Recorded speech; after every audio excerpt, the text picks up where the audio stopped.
안녕하세요. 권중광TV의 권중광입니다. 오늘은 2월 19일 수요일 오전입니다. 오전 방송을 시작하겠습니다. 날씨는 아주 쌀쌀하고 춥습니다.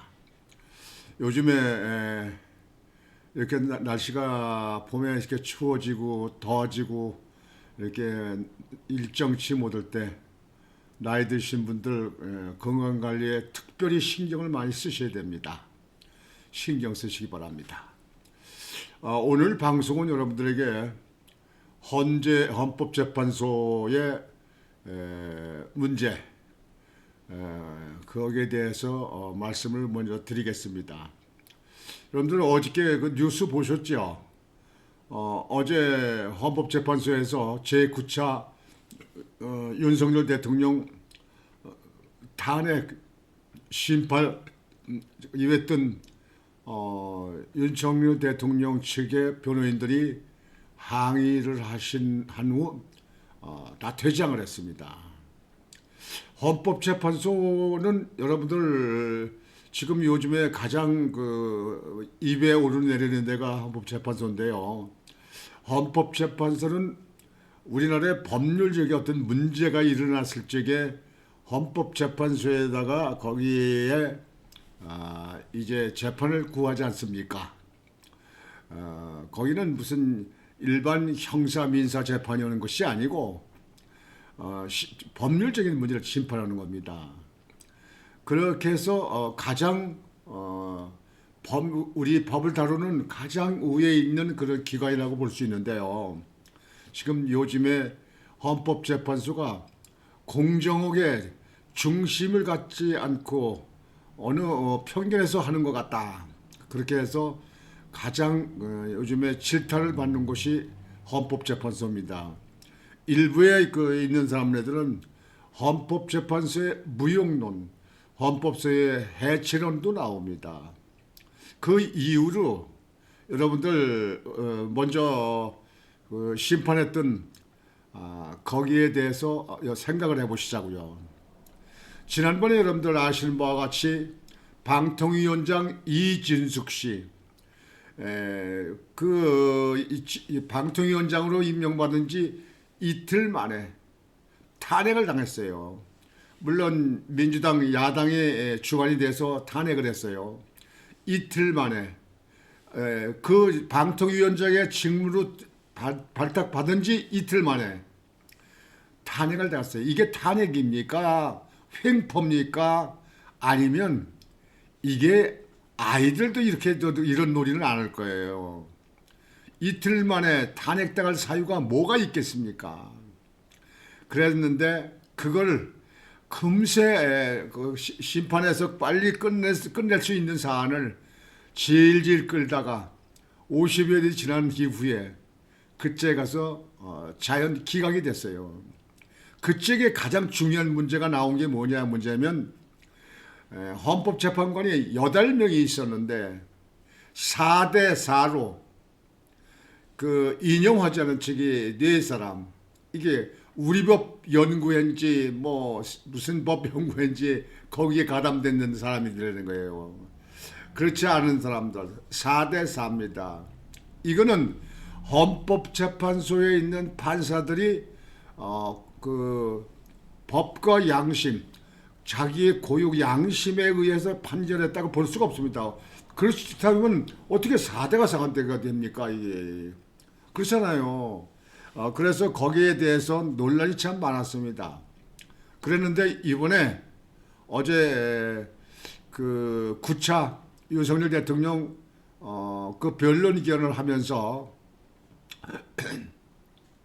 그 청구위 측, 그러니까 국회 측에서 그 정청래 그 국회 측이죠. 그쪽에서 그 군인들 지난번에 뭐 7공수 단장이든지 뭐 무슨 사령관이든지 그다음에 뭐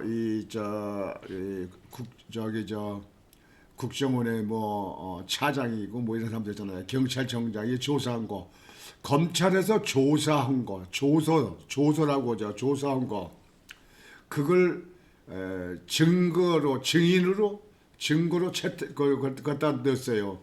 근데 그걸 헌법재판소에도 그걸 받아준다는 거예요. 근데 헌법재판소법에 보면 지금 검찰부에서 그 조서한 거를 갖다가 증거로 채택을 못하게 되어 있어요. 왜 그러냐면요, 재판이 끝난 거 아니거든요. 거기 쓰는 걸 가지고 이제 재판을 이제 해야 될 거 아니에요. 거기 이제 그 형사 재판이고 이 저기 민사 재판이고, 재판을 끝나서 재판이 끝나야 그것이 이제 그 사실 여부가 나오는 건데, 조소는 조소일 뿐 아니에요. 그래서 그게 재판에 어떻게 될지 모르기 때문에 그걸 증인으로 채택할 수가 없다는 거죠. 그랬는데 그걸 헌법재판소에서 그걸 받아들이는 거예요. 그러니까 그게 문제가 있다.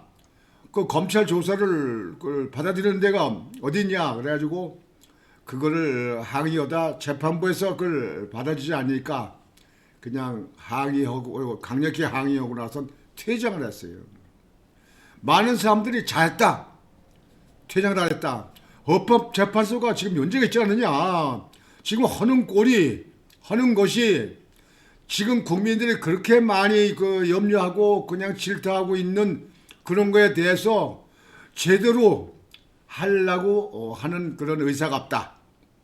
그래서 요즘에 그 많은 그 국민들이 모이고, 요즘에 각 대학에서 학생들이 지금 현재 그 뭐 서울대를 비롯해서 지금 현재 뭐 전국 대학교에서 막 시국선언을 막 하고 탄핵 반대를 하지 않습니까? 어제도 방송에 들었잖아요. 이 헌법재판소가 이게 공정한 처사냐 그런 얘기예요. 아니, 검찰이 조사하고 있는 조서를 갖다가 증거 증인을 채택한다. 거기서 쓰는 거는 죄가 있거나 뭐 쓸 수 있는 건 얼마든지 할 수 있는 거 아니에요. 재판이 끝나야 그것이 다 무효인지 그게 뭐지 죄가 있는지 나올 거 아니에요. 근데 재판도 안 했는데 그걸 갖다가 증거로 쓴다는 건, 그래서 그걸 막기 위해서 헌법재판소법에도 그게 나와 있는 거예요. 명시되어 있는 거예요. 그거 증거를 안 되고. 근데 헌법재판소 특히 이 그 재판관에 있는 사람네들을 그렇게 받아들인다. 헌법재판소의 판사들이 지금 국민들로부터 질타를 많이 받고 있는데도 그냥 그대로 나가요. 어떤 목표를 정해놓고 그냥 가는 것 같아요. 이렇게요. 지난번부터도 그렇지 않습니까? 윤석열 대통령을 갖다 말이죠, 일주일에 2번씩 해가지고 말이죠, 그냥 빨리 후딱후딱 뭐 해치려고 하는 것 같이 이렇게 하고 말이죠. 이게 앞으로 역사에 남을 일인데, 일국에게도 현직 대통령인데, 그렇다면 차근차근히 다 따져서 앞으로 우리 후대들이 정확히 알 수 있도록 그렇게 해야 되는 거 아닙니까? 지금 현재 헌법재판소는 국민들의 진짜 그냥 아주 이 우라가 치밀도록 지금 하고 있어요. 이거 이래서 되는지 모르겠어요. 그래서 어제 그냥 그 항의하고 그 전부 다 퇴장을 해버렸는데요. 윤석열 대통령 측에 있는 변호사들이 다 퇴장을 했는데요. 앞으로 이거 어떻게 될지 모르겠습니다. 아주 이 문제가 잘 수습이 될지 모르겠는데요. 여하튼지 헌법재판소가 무슨 대통령이라고 해서 더 봐주고 뭐고 그렇게 그런 얘기 아니에요. 지금 봐준 것도 없지만 공정하게 해라, 공정하게, 그런 얘기예요. 그런 얘기. 그리고 헌법재판소 법을 갖다 심의하는 사람들인데 법을 갖다 놓고 법부터 봐야 될 거 아니에요. 그런 거 모르지도 않을 텐데 왜 그런 걸 그런 검찰 조서를 갖다가 증거물로 채택하냐, 그런 얘기예요. 여러분들은 어떻게 생각하십니까? 좀 문제가 있잖아요. 그래서 이 문제가 앞으로 원만히 수습이 돼야 되는데, 안 되면 전국의 국민들이 더 여러 가지 폭발적으로 일어날 거 아니냐, 이렇게 생각이 되어집니다. 하여튼 거기에 대해서 좀 여러분들에게 한번 같이 살펴보고 갔습니다. 윤석열 대통령이죠. 의원 체포 지시, 헌재서 검찰 조서 공개, 윤 측 항의성 퇴장. 조지오 윤이 국회의원들 다 잡아라고 했어.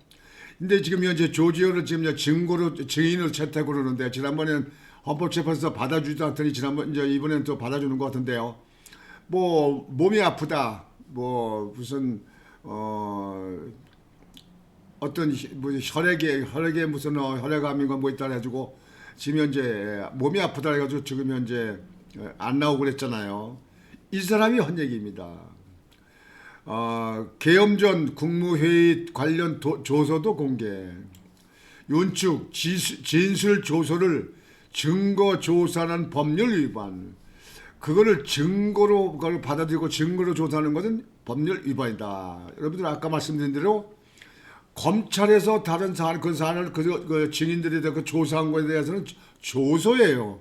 재판이 끝나질 않았어. 여하튼 재판이 끝나면 죄가 있든지 그걸 갖다가 사실로 받아들이는 거 아니에요. 재판이 안 끝나기 전에 한 거, 이걸 갖다가 증거로 한다는 거는 헌법재판소법에도 위배되는 거다 이런 얘기예요. 그래서 그것 때문에 항의성이 퇴진했는데 퇴장 잘했어요.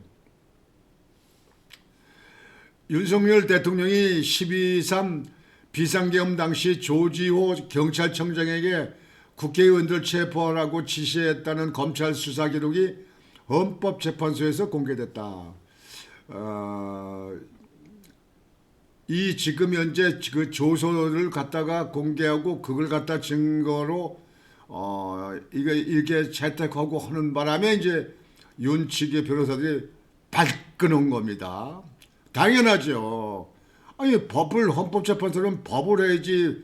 법에 그 되어 있는 것도 그걸 갖다가 채택을 한다면 그거 누가 그걸 갖다 헌법재판소를 갖다가 그걸 믿겠습니까? 그걸 공정하다고 하겠습니까? 그걸. 지금 현재 여기 보면은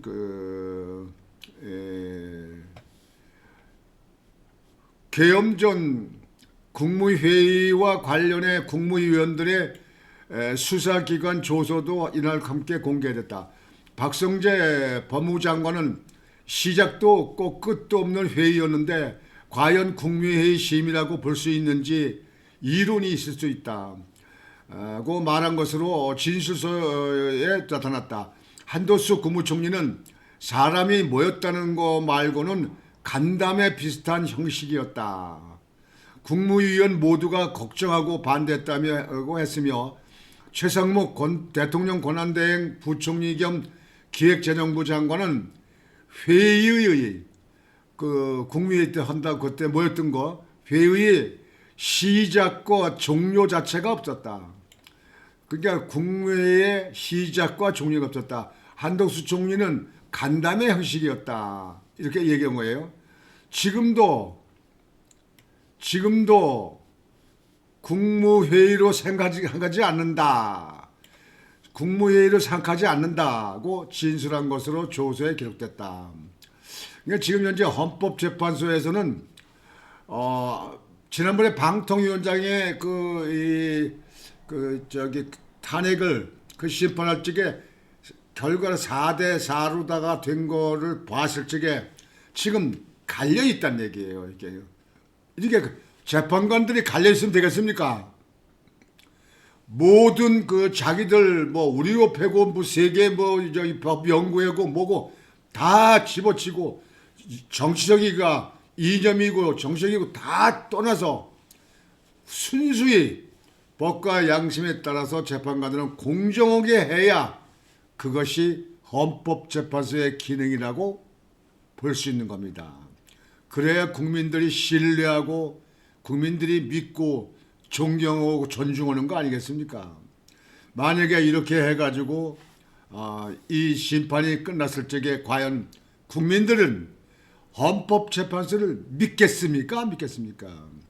거기를 갖다가 신뢰하겠습니까? 안 하겠습니까? 이 문제는 앞으로 그 이후에 오는 후유증이 어마무시하게 클 것이다. 이렇게 생각이 되어지기도 합니다. 여하튼 헌법재판소가 빠른 시일 내에 제자리로 돌아오지 않으면 국민들의 강한 저항에 부딪힐 것이다. 이건 일국의 대통령 문제만 아닙니다. 일국의 지금 현재 장관과 총리의 문제가 아니에요. 이 나라 법을 갖다 제대로 지킬 거냐 안 지킬 거냐 하는 중대한 문제가 걸려 있는 겁니다. 그래서 여기에 대해서는 헌법재판관들이 빠른 시일 내에 제자리로 돌아오지 않으면 거기에 오는 국민들의 커다란 그 저항에 부딪힐 것이다. 이렇게 생각을 합니다. 그 다음으로 이제 여러분들 말씀을 드릴 것은요. 지금 이재명이 참 많이 말하기도 싫은데요. 왜 그렇게 싫으냐? 그러면 전과사범이다. 전과사범이 당대표 대통령 후보로 나오는 것도 이 나라가 꼴이 우습고요. 정말 우습습니다. 옛날 박정희 대통령은요. 그 연좌제 해가지고요. 공산당에 그때 협조했거나 협력했던 그런 집안의 식구가 있으면요. 그 국가공기관엔 취직도 안 됐습니다. 밤에 그 당시에 통행금지도 있었는데요. 통행금지에 관련 사건만 있어도요. 공직에 들어가는데 굉장히 제약이 따랐었습니다. 그렇게 엄했어요. 국가공무원들은요. 그렇게 중요한 문제를 안 뗄 수가 없었죠. 근데요. 이재명이는 전과사범에 지금 재판받고 있는 게 6가지에 지금 몇 가지입니까? 11개 항목 아닙니까? 이게. 지금 현재 선거법 2개가 지금 현재 재판받고 있잖아요. 선거법을 받고 있는 거예요. 위증교사죄도 지금 남아있고요. 지금 2심을 듣고 있잖아요. 그 외에도 백현동 사건, 대장동 사건, 위례신도시 사건, 정재동 사건, 그 사건이 얼마나 많습니까? 이북의 북한의 북한 송금 사건 800만 불, 113억. 이재명이는요. 나는 요즘에 이재명이 지지하는 사람들을 보면요. 내가 이재명의 가족이라 하더라도 난 이재명이 지지 안 해요. 왜 그러냐면요. 사람은요. 이 세상 사는 동안에 사기를 치고 거짓말 했다 하더라도 반성이 있어야 되는 거예요. 인간은 반성이 있는 거예요. 그래서 지금 현재 이 종교를 믿는 사람들이 회개를 하고 그리고 신앙 고백을 하고 이런 걸 하지 않습니까? 근데 이재명이는요. 자기는 지금 현재 재판받으면서 형을 받았는데도 물론 대법원까지 3심이 확정은 안 됐지만요. 죄가 없다는 거예요. 자기 밑에 있는 사람들이 다 했다는 거예요. 자기는 아니라는 거예요. 정말 이런 사람들이 정치의 지도자로 나와 있다는 것에 대해서는 저는 동의할 수가 없습니다. 나는 이재명이 내 가족이라도요. 난 지지 안 한다니까요. 옳은 건 옳고 그런 건 그런 거죠. 내 가족이라고 해서 무조건 덮으면 됩니까? 아니 덮을 거가 또 있지. 그렇지만 무조건 이 법적인 문제가 있는 걸 가지고 나는 내 가족이기 때문에 덮겠다. 내 당에 있는 사람이기 때문에 덮겠다. 난 그를 지지한다. 돈다. 이런 거는요. 그 사람들의 그 인식 차이고 생각 차이고 뇌 구조가 차이겠지만요. 그거는 옳은 철선 아닙니다. 이런 이재명이가요. 요즘에는요. 지난번에 여러분들 우클릭으로 간다고 그러잖아요. 요즘에 또 재주를 부려요. 민주당은 진보가 아니다. 중도 보수로 오른쪽 맡아야. 중도 보수로 오른쪽을 맡아야. 어디에 보면은 원래 중도 보수가 민주당의 자리였다. 이렇게 얘기도 하더라고요. 지금 우리 국민들이 볼 때는요, 진보 이거 따지는 게 아니에요. 진보가 보담도요, 종북 세력이 있다. 종북 세력이 있다. 친중 세력이 있다. 그걸 따지는 사람들이 많습니다. 지금 현재 진보가 있다, 아니다 이거 문제가 아니에요. 근데 그 중도 보수로 맡아야 된다. 요즘에 이 보수층에 있는 우파에 있는 사람들이 전국적으로 지금 집회가 막 일어나잖아요. 지난번에 부산, 대구, 뭐 저기 저 천안, 저기 저 광주, 전라도 광주 이렇게 이게 뭐 이번 또 토요일 날은 또 대전에서 모인다고 하더라고요. 이렇게 집회하고 광화문에서 집회하고 하잖아요. 근데 중도 표를 좀 받아봐야 되겠다 그러는 것 같은데요. 죽었다 다시 태어나도 그건 안 될 겁니다. 이 보수에 있는 사람들 있잖아요. 우파에 있는 사람들 있잖아요. 이런 사람들은 우파에 있는 사람들은 정말 딱 섰습니다. 근데 중도 보수에 우파에 있는 사람들, 이 보수에 있는 사람들이요. 아주 적극적이는 못해요. 야당같이 그래 못해요. 그러나 옳고 그름에 대해서는 정확히 서 있습니다. 그 자리에 서 있어요. 그래서 중도 보수를 갖다 표를 모으려고 이런 얘기한다. 이렇게 지금 현재 또다시 또 이제 말장난한다 이렇게 생각할 수 있는데요. 그렇게 중도 보수가 이재명이 지지하고 모으는 사람들이 얼마나 있겠느냐. 제가 볼 때는요. 물론 뭐 일부에 왔다 갔다 하는 사람들이 있겠죠. 그래가지고 거기에 대해서는 저는 동의할 수가 없습니다. 여기 보면은 진보 개혁 맏형 진보적 대중정당 되겠다. 대중정당 되겠다. 이해 보수 선언. 이재명 더불어민주당 대표가 18일 우리는 진보가 아니다. 민주당은 중도 보수로 오른쪽으로 맡아야 한다고 말했다. 참 우리나라는요. 이 법을 공부하는 사람들이 더 법을 이용하고 더 말장난을 더 하고 말 바꾸기를 더 잘하고 진짜 묘한 사람들이에요. 묘한 사람들이라고요. 여하튼지 특이하잖아요. 갑자기 뭐 우클릭 한다고 하더니 이제는 중도 보수로 자리를 받아야 된다. 자리를 차지해야 된다. 중도 보수로 있어야 된다. 이렇게 얘기하는 이재명의 얘기를 듣고 어이가 없어서 여러분들의 생각은 어떠하신지 하고 여러분들에게 같이 공유하고자 말씀을 드렸습니다. 여하튼 나라는 점점 이렇게 시끄러지고 점점 더 어려워지는 것 같은데요. 어제 헌법재판소에서 윤석열 대통령 변호인 측이 퇴장하고 항의성 퇴장으로 이렇게 하고 있는 것에 대해서는 많은 국민들은 잘했다.